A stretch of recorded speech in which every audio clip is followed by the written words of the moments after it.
हेन कस्तो लाग्यो त गोठबारी आउँदा सानीलाई देखायो भने त्यो म पनि जान्छु भन्छ फेरि छुनु भन्छ के गर्दैन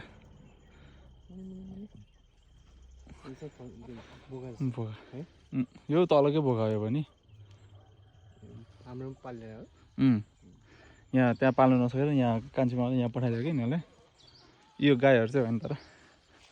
ऊ यहाँबाट जाँदाखेरि सब बोट बिरुवाहरू यहाँतिर छ कि फेरि त्यो आयो अङ्कल आयो आयो आयो अङ्कल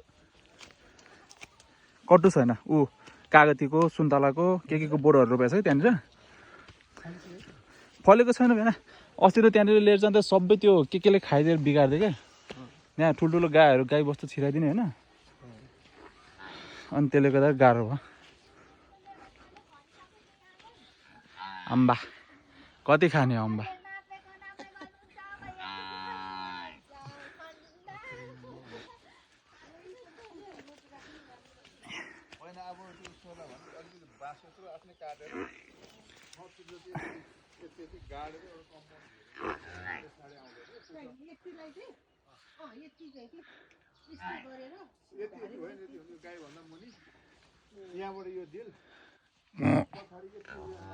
बाउले चाहिँ म तारको बार हाल्यो भने कुखुरा बाँध्नु भन्दै थियो कि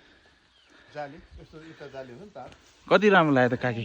मलाई राम्रो लाग्यो रमाइलो लाग्यो काठमाडौँ नबस्ने यहीँ बस्ने हो त हुन्छ हुन्छ हुन्छ यहाँ आउँदैछ है ससुराली पनि यतै घर पनि यतै बस्छ अब केही फरक भइहाल्छ नि हुँदैन हैट भयो अङ्कल ससुराली जानु पनि नजिक रमाइलो छ है मैले त पहिला सुरुमा दिदी दिदी भनेर चाहिँ बहिनी नै भन्ने रहेछ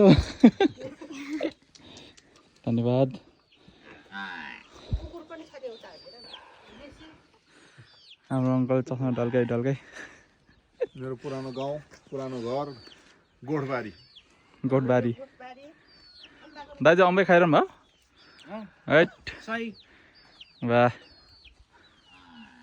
अम्बा हाम्रो यो होला गोठबारी जङ्गलबाट काटेर होला अहिले बसिराख्ने बहिनी उयो